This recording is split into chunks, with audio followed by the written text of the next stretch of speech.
সোলারের সুপারস্টারের একটি 12 ভোল্টের একটি ফ্যান, যেটি মূলত ডিসির মাধ্যমে চলে। এটা যদি আমরা এসিতে চালাই তাহলে আমাদের কত ওয়াট খাবে, তাহলে সেটা আমরা পরীক্ষা করব।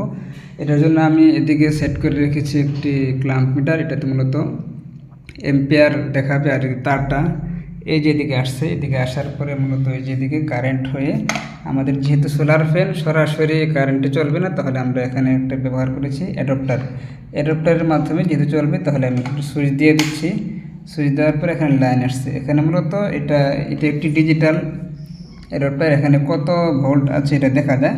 এখন আমাদের আছে মূলত 12.2 ভোল্ট। এখন যদি আমি ফ্যানটিকে রান করি 1 স্পিডে দিলাম, 1 স্পিডে না, আমি 3তে দিলাম। 3 স্পিডে দেওয়ার পরে দেখব ফ্যানটি এখন চলছে, রান হয়ে গেছে। এখন যদি আমরা ইয়েতে খেয়াল করি এই এম্পিয়ারে, তাহলে দেখেন 0.67 একটু ফ্লাকচুয়েট করছে। আমরা 0.67। এবার যদি ফ্যানটিকে বন্ধ করে দিই, বন্ধ করে দেওয়ার পর আমরা মোবাইলে এবার টেস্ট করবো যে এটা কত এম্পিয়ার খাচ্ছে।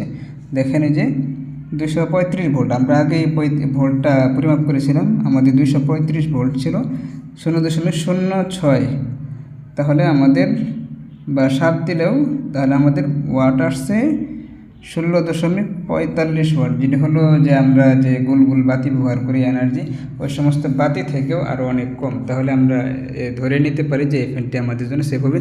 হয়তো আপনারা টেস্ট করতে পারেন যে এটার বাতাসটা কেমন। দেখুন আমি 3 স্পিডে দিয়ে আপনাদেরকে বাতাসটা পরীক্ষা করে একটু দেখাই। দেখেন দুর্দান্ত বাতাস। তাহলে আপনারা কারেন্টের ফ্যান ব্যবহার না করে যদি আপনারা এই ধরনের সোলার ফ্যান অ্যাডাপ্টারের মাধ্যমে এই ব্যবহার করেন, তাহলে আপনাদের কারেন্টটা অনেক সেভ হবে।